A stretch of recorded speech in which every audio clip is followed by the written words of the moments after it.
Hello students, कैसे हैं आप सब। आज का हमारा टॉपिक है एरर्स एंड देयर रेक्टिफिकेशन।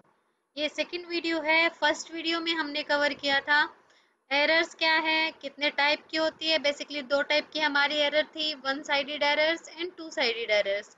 उनको किस तरीके से हमें रेक्टिफाई करना है, क्या क्या एंट्रीज की जाएंगी, सस्पेंस अकाउंट क्या होता है, उसकी इम्पोर्टेंस क्या है, उसके यूजेस क्या है।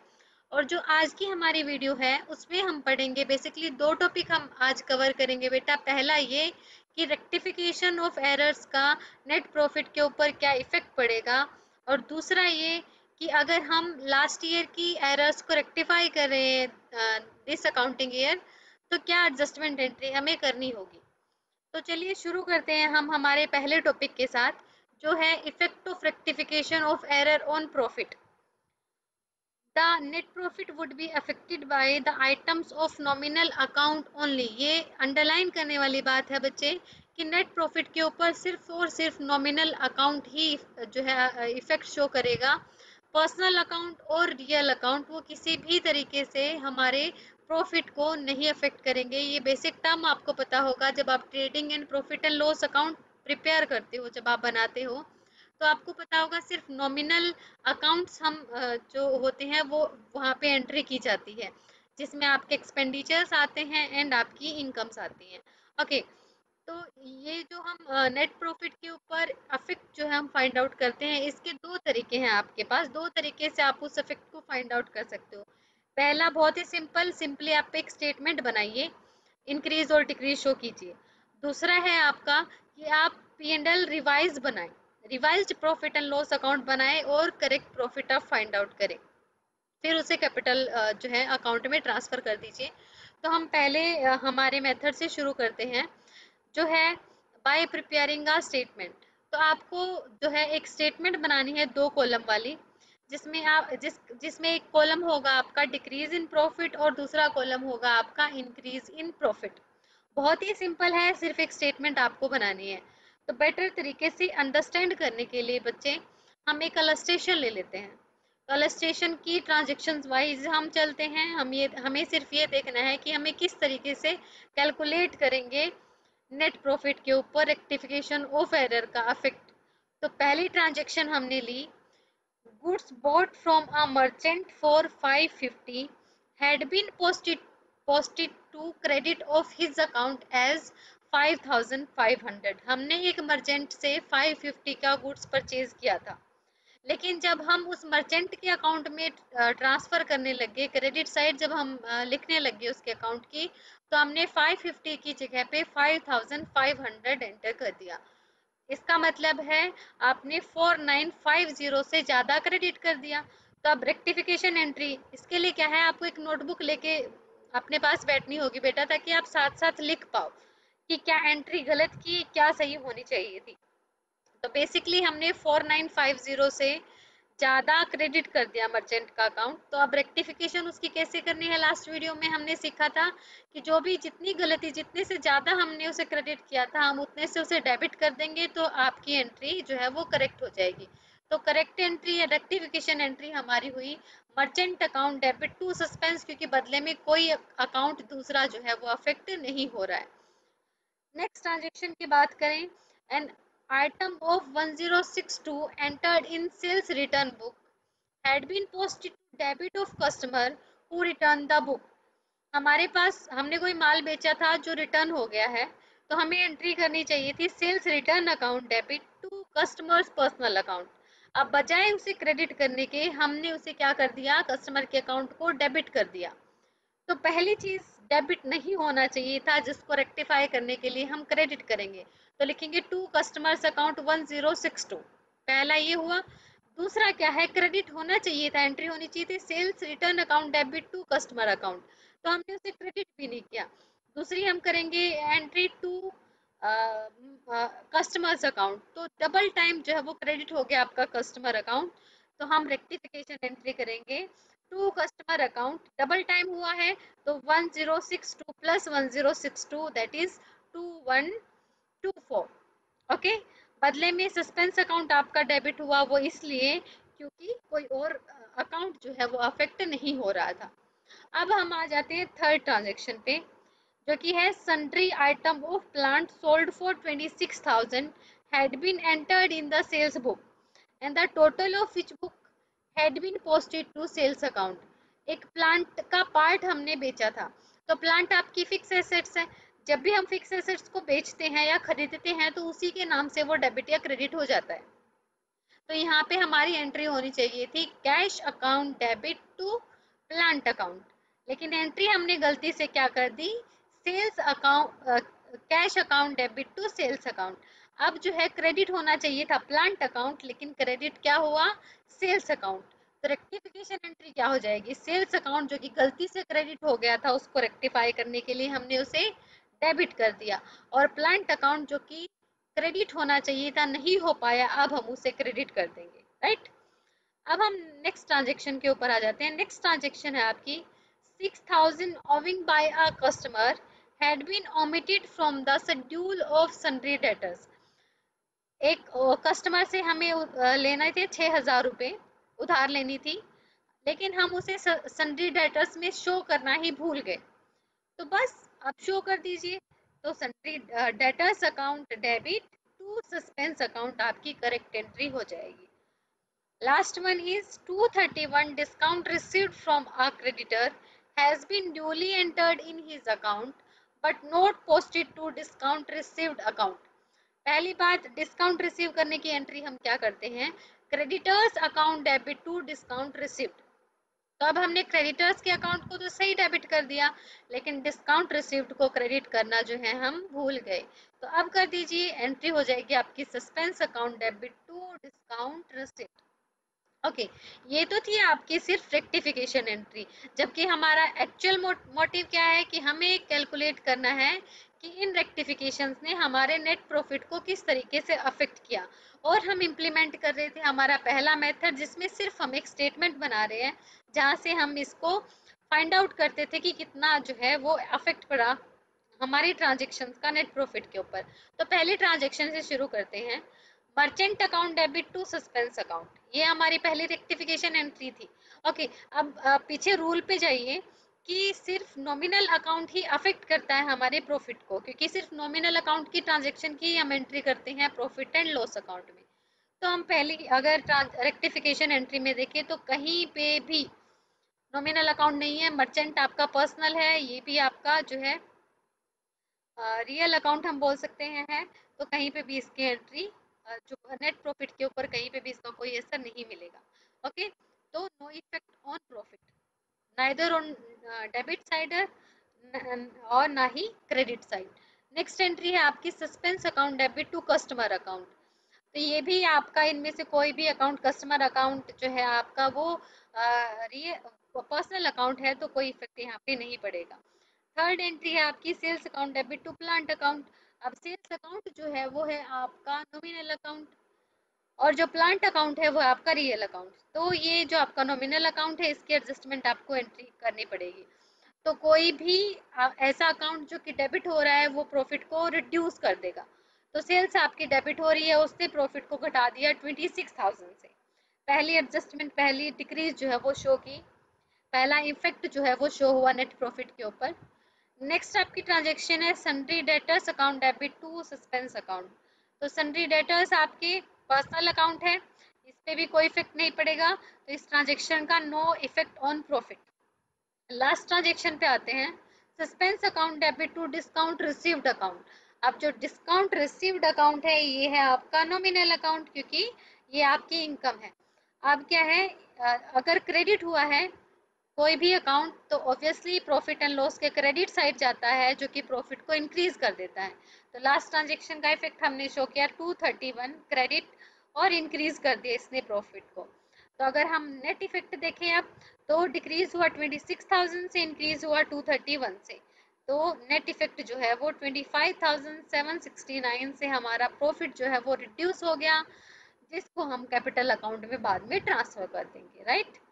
अब हम हमारे नेक्स्ट मेथड की बात कर लेते हैं, जहाँ पे हमें revised profit and loss account बनाना है। तो हम revised profit and loss account बनाएंगे, पुराना जो बैलेंस है उसको ब्रोट डाउन करेंगे, जो भी ट्रांजेक्शन प्रॉफिट को इंक्रीज कर रही है उसे क्रेडिट साइड शो कर देंगे, जो भी ट्रांजेक्शन डिक्रीज कर रही है प्रॉफिट को उसे डेबिट साइड शो कर देंगे। तो एग्जाम्पल से बेटर अंडरस्टैंड कर पाएंगे हम इसे। तो यहाँ हम देख लेते हैं एग्जाम्पल क्या है हमारा। On 31st March 2016 Ram गोपाल्स profit and loss account shows a net profit of 9720। ये आपका बैलेंस शो कर रहा है P&L का। He find that he has omitted some entries. उसने क्लोज करने के बाद देखा, ये फाइंड आउट करने के बाद नेट प्रॉफिट है, उसने देखा कि कुछ एंट्रीज हम भूल गए हैं।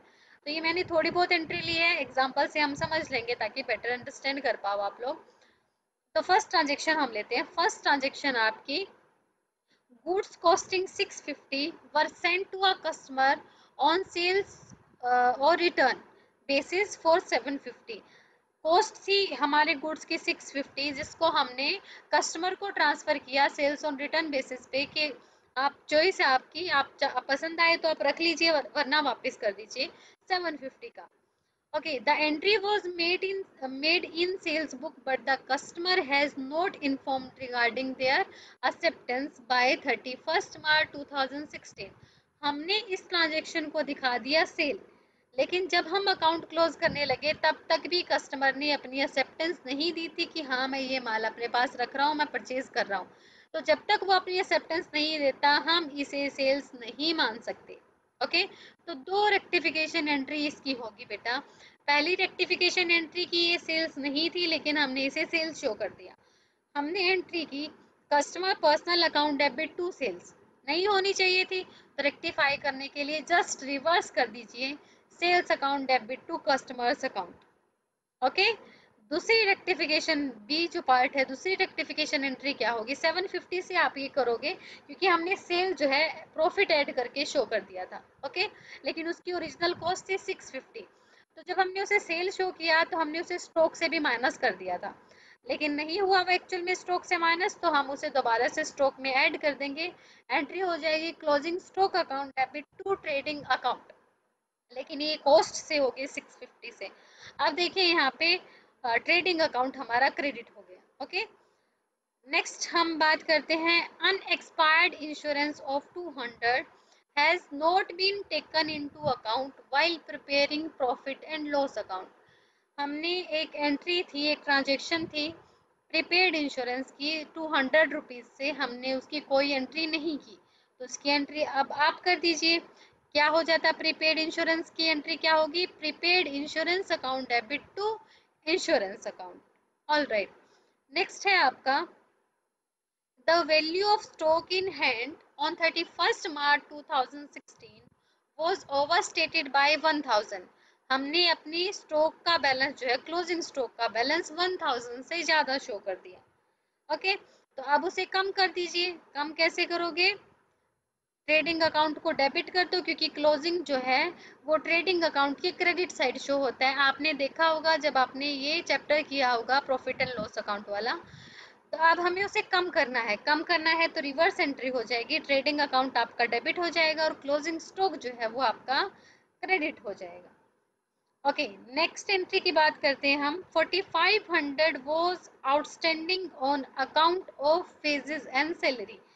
4500 रुपये की वेजेस एंड सैलरी आउटस्टैंडिंग है जिसकी हमने एंट्री नहीं की है, तो अब हम एंट्री कर देते हैं आउटस्टैंडिंग सैलरी एंड वेजेस की। क्या एंट्री होती है, wages and salary account debit to outstanding wages and salary account. Okay, ये थी आपकी रेक्टिफिकेशन एंट्री। अब हमें देखना है effect of these rectification entries on profit, net profit. तो अगर प्रॉफिट पे देखें तो सेकंड वाला मेथड हम कर रहे थे जहाँ पे हम revised profit and loss account बनाते हैं ये देखने के लिए कि इन रेक्टिफिकेशन का क्या इफेक्ट हुआ। तो उसके लिए सबसे पहले जो आपका बैलेंस गिवन था वो बैलेंस आप ब्रोट डाउन करोगे। तो by net profit balance brought down 9720। उसके बाद हम आ जाते हैं रेक्टिफिकेशन एंट्री पे। तो हमें सिर्फ नॉमिनल नेचर की आइटम यहाँ पे शो करनी है। तो पहली एंट्री थी आपकी sales account debit to customer account. अब जो सेल्स अकाउंट है वो है आपका नॉमिनल अकाउंट, कस्टमर जो है वो आपका पर्सनल अकाउंट। तो नॉमिनल अकाउंट को आपको ट्रांसफर करना है। अब ये हो रहा है डेबिट सेल्स अकाउंट आपका, तो प्रॉफिट एंड लॉस के डेबिट में लिखोगे टू सेल्स 750। ऑलराइट, उसके बाद नेक्स्ट आपका closing stock account debit to trading account. तो क्लोजिंग स्टॉक जो है वो आपका रियल अकाउंट है, ट्रेडिंग जो है वो आपका नॉमिनल है, ट्रेडिंग अकाउंट आपका क्रेडिट हो रहा है, तो आप क्रेडिट साइड लिखोगे बाय क्लोजिंग स्टॉक 650 से। नेक्स्ट एंट्री है आपकी prepaid insurance account debit to insurance. Prepaid insurance account आपका पर्सनल अकाउंट है, इंश्योरेंस अकाउंट जो है वो है आपका नॉमिनल अकाउंट। तो ये आपका क्रेडिट हो रहा है इंश्योरेंस अकाउंट, तो क्रेडिट साइड लिखोगे बाय इंश्योरेंस 200। नेक्स्ट ट्रांजेक्शन आपकी trading account debit to closing stock. तो trading account itself is debited, तो हम जो है डेबिट साइड लिख देंगे closing stock account to closing stock 1000 trading account के डेबिट में। उधर से फिर आपका आया wages and salary account debit to outstanding wages and salary. Wages and salary आपका नॉमिनल अकाउंट है and outstanding wages and salary जो है वो आपका पर्सनल अकाउंट है। तो वेजेस एंड सैलरी आपकी नॉमिनल है, एक्सपेंस है, डेबिट साइड है, तो डेबिट साइड हम लिख देंगे वेजेस एंड सैलरी। अब दोनों साइड को हम क्या करेंगे, कंपेयर करेंगे बैलेंसिंग फिगर। तो क्रेडिट साइड आपकी ज़्यादा है, बैलेंसिंग फिगर 4320 डेबिट साइड आ गया आपका। ये है आपका करेक्ट प्रॉफिट, जो बाद में जाके आप एक एंट्री यहाँ पे फिर से कर देंगे जो कि होगी आपकी ट्रांसफर करने की नेट प्रॉफिट को कैपिटल अकाउंट में। ओके, अब आते हैं हम नेक्स्ट टॉपिक के। नेक्स्ट टॉपिक है आपका rectification of those errors which belongs to last year. ऐसी एरर जो कि लास्ट ईयर की थी, उसकी हम करंट अकाउंटिंग ईयर में अगर रेक्टिफिकेशन करते हैं, है ना, तो क्या होता है, हमारा प्रॉफिट एंड लॉस अकाउंट और हमारी बैलेंस शीट पिछले साल की गलतियों से अफेक्ट हो जाएगी, जो कि सही नहीं है। तो हम क्या करते हैं, इस चीज़ का समाधान हमने क्या ढूंढा कि जितनी भी लास्ट ईयर की ट्रांजेक्शन्स आपकी होगी, एरर्स जितनी आपकी होगी, उनको रेक्टिफाई करने के लिए हम profit and loss adjustment account या फिर कैपिटल अकाउंट ओपन कर लेते हैं।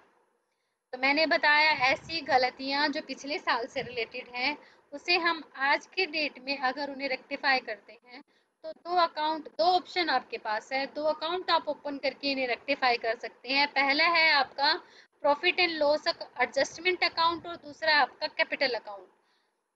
तो जहाँ पे आपके नॉमिनल नेचर की एरर्स या एंट्रीज होती हैं, वहाँ profit and loss adjustment account को हम जो है डेबिट या क्रेडिट करेंगे।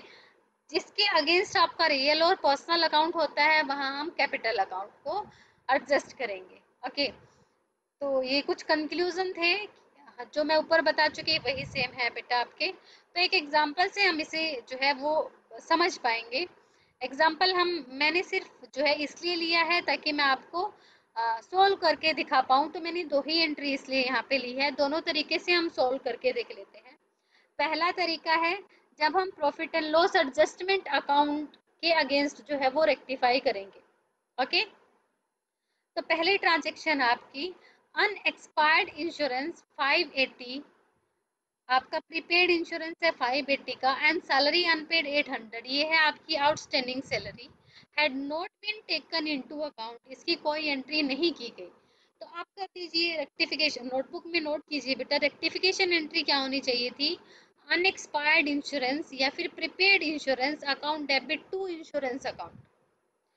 ओके, एंट्री होनी चाहिए थी अनएक्सपायर्ड इंश्योरेंस, तो यहाँ पे आना चाहिए था आपका इंश्योरेंस अकाउंट क्रेडिट होना चाहिए था। लेकिन मैंने बताया जो भी आपके नॉमिनल अकाउंट होंगे और जो रेक्टिफिकेशन आपकी लास्ट ईयर से रिलेटेड है, उनकी जगह पे हम profit and loss adjustment account को डेबिट या क्रेडिट करेंगे। तो इंश्योरेंस आपका नॉमिनल नेचर का अकाउंट था, इसीलिए उसकी जगह पे हमने profit and loss adjustment account को क्रेडिट कर दिया। उसके बाद था आपका नेक्स्ट, सैलरी आपकी आउटस्टैंडिंग थी 800 की, तो हमारी एंट्री क्या होनी चाहिए थी, salary account debit to outstanding salary account. अब सैलरी अकाउंट आपका नॉमिनल अकाउंट था और आउटस्टैंडिंग सैलरी आपका पर्सनल अकाउंट है, तो नॉमिनल अकाउंट की जगह पे हमें profit and loss adjustment account को डेबिट कर दिया। ओके, होप कि यहाँ तक आपको सब समझ आ रहा होगा। Goods worth 400 were given away as charity, हमने 400 के जो गुड्स है वो एज चैरिटी दे दिए, और goods worth 600 were taken away by the proprietor, जबकि 600 रुपये का माल जो है, गुड्स जो है वो प्रोप्राइटर ने अपने पर्सनल यूज के लिए विड्रॉ कर लिए। But these fact had not been taken into account, but इनमें से किसी की भी एंट्री नहीं की गई। तो हम करते हैं पहली एंट्री की बात, नोट डाउन कीजिए। जब हमने चैरिटी में दिए हमारे गुड्स को, माल को, तो हमने एंट्री की charity account debit to purchase account. अब चैरिटी भी आपका कौन सा अकाउंट है? नॉमिनल अकाउंट है, राइट। और परचेज भी आपका नॉमिनल अकाउंट है। तो डेबिट हो रहा है वो भी नॉमिनल, और जो क्रेडिट हो रहा है वो भी नॉमिनल। और नॉमिनल की जगह पे हमें कौन सा अकाउंट लिखना था? Profit and loss adjustment account. अब profit and loss adjustment account ही डेबिट हो रहा था और profit and loss adjustment account ही क्रेडिट हो रहा था, इसीलिए वो एक दूसरे से कैंसिल हो गए। तो कोई एंट्री इस ट्रांजेक्शन की हम अपनी बुक में नहीं करेंगे। ओके, नेक्स्ट है आपका 600 का जो है वो विड्रॉल की थी प्रोप्राइटर ने माल की। तो एंट्री होनी चाहिए थी drawings account debit to purchase account. Drawings जो है वो आपका कैपिटल अकाउंट या पर्सनल अकाउंट में चला जाता है, जबकि आपका जो प्रॉफिट एंड लॉस एडजस्ट जो आपका परचेज अकाउंट था वो आपका नॉमिनल नेचर का था, जिसकी जगह पे हमने profit and loss adjustment account को क्रेडिट कर दिया। ओके, तो ये था आपका पहला तरीका, जब आप profit and loss adjustment account की हेल्प से रेक्टिफाई करोगे लास्ट ईयर की एरर्स को। ओके, दूसरा क्या है, कई बार क्या करता है अकाउंटेंट कि लास्ट ईयर की जितनी भी गलतियां थी वो सस्पेंस अकाउंट में ना डाल के कैपिटल अकाउंट में डाल देता है। अगर वो ऐसा करता है तो हम कैपिटल अकाउंट को एडजस्ट करते हैं नॉमिनल अकाउंट पे। तो अब हम इन्हीं दो ट्रांजेक्शन्स को देख लेते हैं जब हम कैपिटल अकाउंट की हेल्प से इनको रेक्टिफाई कर रहे हैं। तो पहली ट्रांजेक्शन आपकी अनएक्सपायर्ड इंश्योरेंस 580, प्रीपेड इंश्योरेंस था आपका 580 का। तो एंट्री होनी चाहिए थी prepaid insurance account debit to insurance account. तो अनएक्सपायर्ड इंश्योरेंस जो है वो आपका किस नेचर का अकाउंट है? जो है आपका पर्सनल अकाउंट है। तो पर्सनल अकाउंट के अगेंस्ट कैपिटल अकाउंट आपका डेबिट या क्रेडिट होगा। तो यस, यहाँ पे पर्सनल अकाउंट डेबिट हो रहा है, इसीलिए हम कैपिटल अकाउंट को क्या कर देंगे, सॉरी क्रेडिट कर देंगे नॉमिनल अकाउंट की जगह पे। यहाँ पे इंश्योरेंस था, इंश्योरेंस की जगह पे हमने कैपिटल लिख दिया। ओके, उसके बाद जो नेक्स्ट एंट्री है आपकी वो है आपकी 800 जो है वो आउटस्टैंडिंग सैलरी है। तो सेम आउटस्टैंडिंग सैलरी अकाउंट आपका पर्सनल अकाउंट हुआ, तो नॉमिनल जगह अकाउंट की जगह ले ली कैपिटल अकाउंट में। ओके, नेक्स्ट ही हम बात करते हैं goods worth 400 were given as charity. तो हमारी एंट्री हुई थी charity account debit to purchase. इनमें से अब कोई भी पर्सनल अकाउंट या रियल अकाउंट नहीं था, इसीलिए हमने अपने यहाँ पे कोई एंट्री उनकी नहीं शो की, क्योंकि कैपिटल अकाउंट वहीं पे डेबिट या क्रेडिट होता है जब उसके अगेंस्ट कोई रियल या फिर पर्सनल अकाउंट होता है। दूसरा 600 जो है वो ड्रॉइंग्स थी, तो आपकी एंट्री हो रही थी drawings account debit to purchase account. अब इनमें से भी कोई आपका पर्सनल अकाउंट या फिर नॉमिनल अकाउंट नहीं है, पर्सनल अकाउंट या रियल अकाउंट नहीं है, क्योंकि ये कैपिटल अकाउंट से रिलेटेड है ड्राइंग्स आपका, और जो परचेज आपका वो नॉमिनल है। तो इसके लिए यहाँ पे क्या हो गया, कोई भी एंट्री इन दोनों के लिए हम नहीं करेंगे। तो ये थे बेटा टॉपिक आपके, यहाँ पे आपका errors and their rectification chapter जो है वो फिनिश होता है, कंप्लीट होता है। मैं उम्मीद करती हूँ कि आपको सब समझ आ गया होगा। अगर फिर भी कोई क्वेरी हो तो आप जो है वो कमेंट्स में डाल दीजिएगा। Thank you so much.